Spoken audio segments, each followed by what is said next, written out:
നമസ്തേ guys. അപ്പോൾ നമ്മൾ ഇന്നെത്തിയിരിക്കുന്നതാണ് ഒരു നോർത്ത് ഇന്ത്യൻ കല്യാണത്തിന് വേണ്ടി. ജമ്മു കാശ്മീരിലെ സാംബ ഡിസ്ട്രിക്റ്റിൽ വിജയ്പൂർ എന്ന് പറഞ്ഞ സ്ഥലത്താണ് ഈ കല്യാണം നടക്കുന്നത്. അപ്പോൾ എൻ്റെ ഫാമിലി ഫ്രണ്ട്, ഞാൻ പണ്ട് ഇവിടെ ആയിരുന്നു. അപ്പോൾ ഞങ്ങളുടെ ഫാമിലി ഫ്രണ്ടിൽ ഇവിടുത്തെ ചേട്ടൻ്റെ, അതിൽ എന്ന് പറഞ്ഞ ചേട്ടൻ്റെ കല്യാണമാണ്. അപ്പോൾ പീക്ക് നോർത്ത് ഇന്ത്യൻ ഹിന്ദു കല്യാണത്തിലേക്ക് സ്വാഗതം.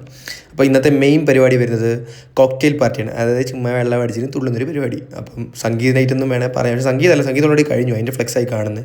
അപ്പോൾ വീട് ഫുൾ നല്ല രീതിയിൽ അലങ്കരിച്ച് വെച്ചിട്ടുണ്ട്. അപ്പോൾ ബാക്കി വിശേഷങ്ങളിൽ നമുക്ക് പോവാം. വീടിൻ്റെ ബാക്ക് സൈഡിലാണ് DJ ഫ്ലോർ. അപ്പോൾ നമുക്ക് അങ്ങോട്ടേക്ക് പോവാം.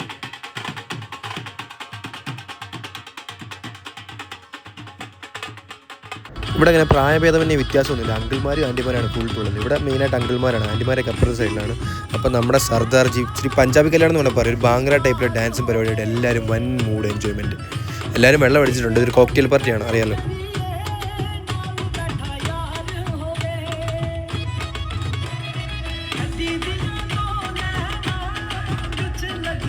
രണ്ട് സ്പീക്കറൊക്കെ വെച്ചിട്ട് മെയിൻ ഒരു DJ ഉണ്ട്. പുള്ളി ഇടയ്ക്കിടയ്ക്ക് ഇങ്ങനെ ഒരു പഞ്ചാബി ബാംഗ്ര പാട്ടുകൾ, ഡോഗരി പാട്ടുകൾ മിക്സ് ചെയ്ത് വരും. ഇവരുടെ മെയിൻ ഭാഷ എന്ന് പറഞ്ഞാൽ ഡോഗരി ആട്ടോ.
ഈ അമ്മാവൻ ഒരേ മൂഡായിരുന്നു. പുള്ളി വേറെ ഏതോ യൂണിവേഴ്സ്, വേറെ തന്നെ ലീഗായിരുന്നു. പുള്ളി ഒറ്റയ്ക്ക് ഇന്ന് ഒരേ വൈകി മാറിയുണ്ട്. കൂൾ സീൻസ് ആയിരുന്നു.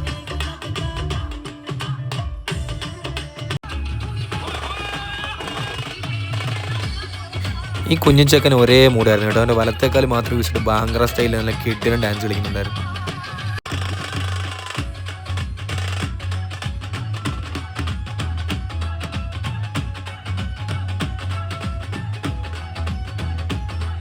ഈ കൂട്ടുകാർ രക്ഷയിലായിരുന്നു കേട്ടോ. അവർ 3 പേരുണ്ടായിരുന്നു. അവർ ഒരേ വൈബ്. ഇവരെ ഹിന്ദിയിൽ ഡോലി എന്നാണ് പറയുന്നത്.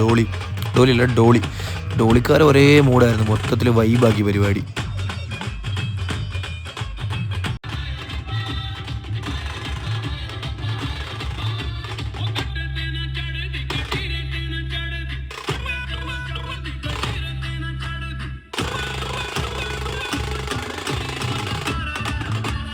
എനിക്ക് ഇവരുടെ പഞ്ചാബി ബാംഗ്ര പാട്ടുകളൊക്കെ അറിയുന്നത് വളരെ കുറവായിരുന്നു. അപ്പോൾ എനിക്ക് ആകെ വൈബ് ചെയ്യാൻ പറ്റുന്ന ചില പാട്ടുകളൊന്നായിരുന്നു ഇത്. ഹായോ റബ്ബ ഹായോ റബ്ബ ഹായോ റബ്ബ. അപ്പോൾ ഞാനൊരു നല്ല രീതിയിൽ ഡാൻസ് കളിച്ച് വൈബൊക്കെ ചെയ്തിരിക്കുമായിരുന്നു. ഇങ്ങനെ ഡാൻസ് കളിച്ചുകൊണ്ടുമ്പോഴാണ് നമ്മുടെ ഈ കുട്ടി മുതൽ വന്നത്. നല്ല പച്ച കളർ വലിയൊരു കോട്ടൊക്കെ ഇട്ട്, കോട്ടും സൂട്ടൊക്കെ ഇട്ട് നമ്മുടെ പയ്യൻ കൊള്ളാമല്ലേ. എന്താ ഒരു വൈബ് അവൻ്റെ. നടക്കാൻ കുറച്ച് പാടുപെടുകയാണ്. പക്ഷേ ഇപ്പുറത്തെ സൈഡിൽ അമ്മാവൻ ഡാൻസ് കളിച്ച് തകർക്കുമായിരുന്നു. ഒരേ മൂഡ്.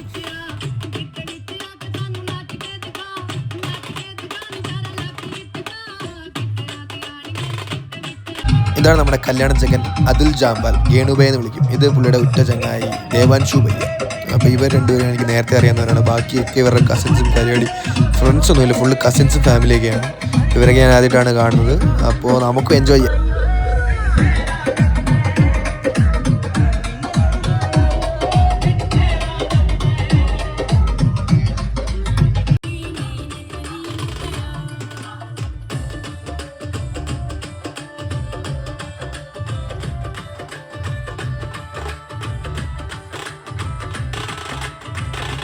നമ്മുടെ കുട്ടിക്കുറുമ്പൻ വീണ്ടും എത്തിയിരിക്കുകയാണ്. വലിയ കോട്ടൊക്കെ ഇട്ടിട്ട് എന്തൊരു ക്യൂട്ടല്ലേ ചെറുക്കൻ. അവനിങ്ങനെ നടക്കാൻ മൂവ് ചെയ്യാൻ വേണ്ടി, ഇങ്ങനെ നിൽക്കാൻ വേണ്ടി തന്നെ കുറച്ച് കഷ്ടപ്പെടും കേട്ടോ.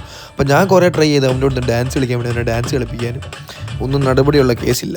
അവനിങ്ങനെ കുറേ നേരമായിട്ട് അങ്ങോട്ടും ഇങ്ങോട്ടും അവൻ്റെ കാല് വെച്ച് ഇങ്ങനെ ചവിട്ടി നോക്കുന്നുണ്ട്. പക്ഷേ ഡാൻസ് എന്നുള്ള സംഭവം വരുന്നില്ല. അപ്പോൾ ഞാൻ ഇങ്ങനെ കുറച്ച് നേരം നോക്കി, അവനിങ്ങനെ അനക്കാനൊക്കെ ഇങ്ങനെ ട്രൈ ചെയ്ത് നോക്കി. പക്ഷേ നടപടിയില്ല കേട്ടോ. അവൻ്റെ അപ്പൂപ്പൻ്റെ കൈയും പിടിച്ച് ഇങ്ങനെ നിൽക്കുക. ഇനിയാണ് ഇന്നത്തെ ദിവസത്തിന് ഏറ്റവും സുപ്രധാനമായ ഒരാളുടെ എൻട്രി നടക്കാൻ പോകുന്നത്. എൻ്റെ ജീവിതത്തിലെ villain mister honey Singh Rajput, നമ്മുടെ കഥാനായകൻ കല്യാണ ചെക്കൻ പുള്ളിയെ വിളിച്ച് ഡാൻസ് കളിപ്പിക്കാൻ തുടങ്ങി. അങ്ങനെ ഡാൻസൊക്കെ കളിച്ച് വൈബ് ചെയ്തിങ്ങനെ ഇരിക്കുമോ.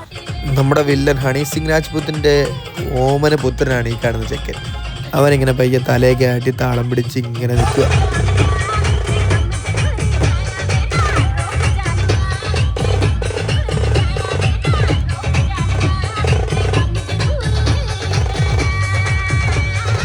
അങ്ങനെ നമ്മുടെ കല്യാണച്ചക്കൻ്റെ പ്രതിസൂത അളിയൻ അങ്കിത് ഭായിയും നമുക്ക് വളരെ വേണ്ടപ്പെട്ട അങ്കിത് ഭായി വന്നിരിക്കുകയാണ്. അങ്കിത് ഭായി എന്ന് പറയുമ്പോൾ നമ്മുടെ ഇവിടുത്തെ ചേച്ചിയുടെ കുടിയിലിച്ചിട്ട് പ്രതിസൂത ഫിയാൻസിയാണ്. അപ്പം രണ്ടണിയന്മാരും കൂടെ വൈബ് ചെയ്ത് ചില്ല് ചെയ്ത് അങ്ങനെ ഡാൻസ് കളിച്ചിങ്ങനെ പോവാം. അങ്ങനെ കുറേ നേരം ഡാൻസ് കളിച്ച് ക്ഷണിച്ചപ്പോൾ ഓരോരുത്തരായിട്ട് പയ്യെ സൈഡായി. അങ്ങനെ സൈഡായി അവർ പോയി ഓരോ സ്നാക്സും സ്റ്റാർട്ടേഴ്സ് എല്ലാം കഴിക്കാൻ തുടങ്ങി. അതിൻ്റെ ഒപ്പം മദ്യം എന്ന് പറഞ്ഞു കഴിഞ്ഞാൽ ലിറ്റർ കണക്കിന് മദ്യം ഇങ്ങനെ ഒഴുകിക്കൊണ്ടിരിക്കുകയാണ്. എല്ലാവരും മദ്യലഹരിയിൽ ഇങ്ങനെ ഡാൻസ് കളിച്ച് തുള്ളിക്കൊണ്ടിരിക്കുകയാണ്. അപ്പോൾ പോരാത്തതിന് അതിൻ്റെ ഒപ്പം തന്നെ ആൾക്കാർ മദ്യപിച്ചിട്ട് ഒരു സൈലന്റ് നശ, കൊക്കെയിൻ, ഹെറോയിൻ അങ്ങനത്തെ ഐറ്റംസ് ഒക്കെ കഴിക്കുന്നുണ്ട്. അപ്പോഴാണ് നമ്മുടെ വില്ലൻ സാറ് വന്നിട്ട് എന്നെ വെള്ളം പിടിക്കാൻ വേണ്ടി ഒരേ നിർബന്ധം. ഞാൻ എത്ര വേണ്ട എന്ന് പറഞ്ഞാലും നടപടിയില്ല. അവന്മാർ പിന്നെയും കുപ്പി എടുത്ത് ഒഴിക്കുന്നു, സോഡ വേണോ ചോദിക്കുന്നു, വെള്ളം വേണോ ചോദിക്കുന്നു, നിറയ്ക്കുന്നു, അടിക്കാൻ നിർബന്ധിക്കുന്നു. ഒരു രക്ഷയില്ല.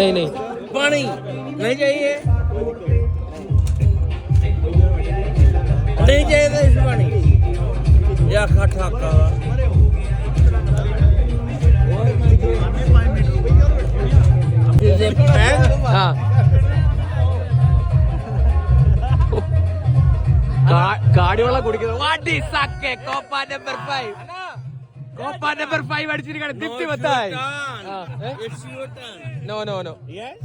ഞാൻ നോ നെഹി എന്നൊക്കെ പറഞ്ഞ് ഒഴിഞ്ഞു മാറിയെങ്കിലും പുള്ളിക്ക് എൻ്റെ കർവ് എന്നോട് ഇപ്പോഴും ഉണ്ടെന്ന് തോന്നി. ഞങ്ങൾ എന്തായാലും അതെല്ലാം ഒഴിവാക്കി വീണ്ടും ഡാൻസ് ഫ്ലോറിലേക്ക് തിരിച്ചു. വീണ്ടും ഡാൻസ് തുടങ്ങി. ഓയ് ലക്കി ഓയ് ലക്കി ലക്കി ഓയ്.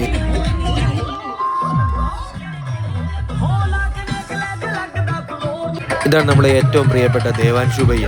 അപ്പോൾ പുള്ളി ഡാൻസിന് കളിക്കുന്നുണ്ട്. പുള്ളി ഒരേ മൂഡ് വൈബ് തന്നെ. നമ്മൾ ദേവാൻഷു ഭയ്യയോടെ ചില്ല് ചെയ്ത് വൈബ് അടിച്ച് ഡാൻസ് കളിച്ചിരിക്കും. ബാങ്ക്ര സ്റ്റെപ്സിനൊക്കെ താളം വെച്ചോണ്ട്.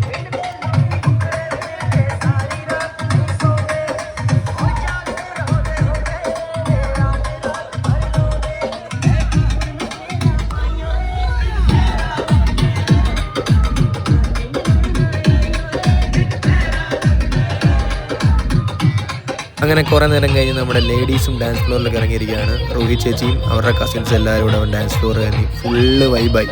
ഭയങ്കര രസമായി കേട്ടോ. പക്ഷെ അപ്പോഴത്തേക്ക് ഇച്ചിരി ക്രൗഡായി. അപ്പോഴത്തേക്ക് ഇങ്ങനെ തട്ടുമുട്ടുമൊക്കെ ആവാൻ തുടങ്ങി. അവസാനം നമ്മുടെ വില്ലൻ ചേട്ടൻ ഹണി പ്രദീപ് സിംഗ് ഉണ്ടല്ലോ, അങ്ങനെ ഒന്നിൻ്റെ നെഞ്ചാങ്കൊണ്ടൊരു ഇടി.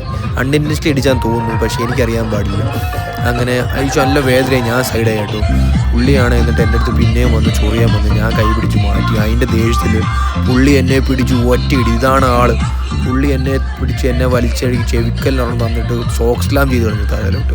എല്ലാം വളരെ പെട്ടെന്നായിരുന്നു. പുള്ളി അവന്മാരെന്നോ പറഞ്ഞിട്ട് ഇവൻ ഭയങ്കര ഓവർ സ്മാർട്ട്, അവൻ ഓവർ ഡാൻസാന്നൊക്കെ പറഞ്ഞിട്ട് അടിച്ച് മലർത്തി കളഞ്ഞു. എല്ലാവരും നോക്കി നിൽക്കിയ പുള്ളി എന്നെ അങ്ങോട്ട് സൈഡിലോട്ട് മലർത്തി അടിച്ച്. എനിക്കാണ് ഭയങ്കര ദേഷ്യം പോകുന്നത്. എനിക്ക് സഹിക്കാൻ പറ്റിയില്ല. നല്ല വേദന ഉണ്ടായിരുന്നു. ഞാൻ തിരിച്ചടിക്കാൻ പോയപ്പോഴത്തേക്ക് നാട്ടുകാരെല്ലാം കൂടി എല്ലാവരും പിടിച്ച് മാറ്റി. ഭാഗ്യത്തിന് എന്നെ മേളിലോട്ട് കൊണ്ടുപോകുന്നു, റൂമിൽ കൊണ്ടുപോകുന്നു. ആൾക്കാർ ഭയങ്കര ആശ്വസിപ്പിക്കല്ലേ, എന്താ എല്ലാവരും കിളി പോയിരിക്കും, എന്താ സംഭവം എന്നുണ്ട്. ഭയങ്കര അടിയായാലും. അങ്ങനെ അതോടെ നമ്മുടെ കോക്ടെയിൽ പാർട്ടി അവസാനിച്ചു. ഒരു അടിയിലൂടെ പരിപാടി ക്ലോസ് ചെയ്തു കേട്ടോ. പുള്ളിയെ പിന്നെ വീട്ടിൽ കയറ്റിയില്ല. ഇവിടുത്തെ അമ്മ വന്നിട്ട് ഭയങ്കര പ്രശ്നമാക്കി. നീ എൻ്റെ ചെറുക്കനെ തല്ലുമല്ലോ എന്നൊക്കെ പറഞ്ഞിട്ട് അവനെ മേലെ ഈ പരിസരത്തുള്ള കല്യാണത്തിന് ഒരു പരിപാടിക്ക് പോലും വന്നു പോയേക്കല്ലെന്ന് പറഞ്ഞ് പേടിപ്പിച്ചു വിട്ടു. പുള്ളി അത് കഴിഞ്ഞിട്ട് ബറാത്ത് എന്ന് പറയുന്നുണ്ട്, മെയിൻ കല്യാണ പരിപാടി. അതിന് വരായിരുന്നു. പുള്ളി അമ്മയെ പേടിച്ചിട്ട് വന്നില്ല. എന്നോട് സോറിയൊക്കെ പറയാൻ വേണ്ടി വരാമെന്ന് പറഞ്ഞു. എന്നെ വന്നുമില്ല. എന്തായാലും വല്ലാത്തൊരവസ്ഥയായിപ്പോയി. അങ്ങനെ കോക്ടെയിൽ പാർട്ടി മുടിഞ്ചിച്ച് ഖത്തം പോകിയ. Tata bye bye ഖത്തം.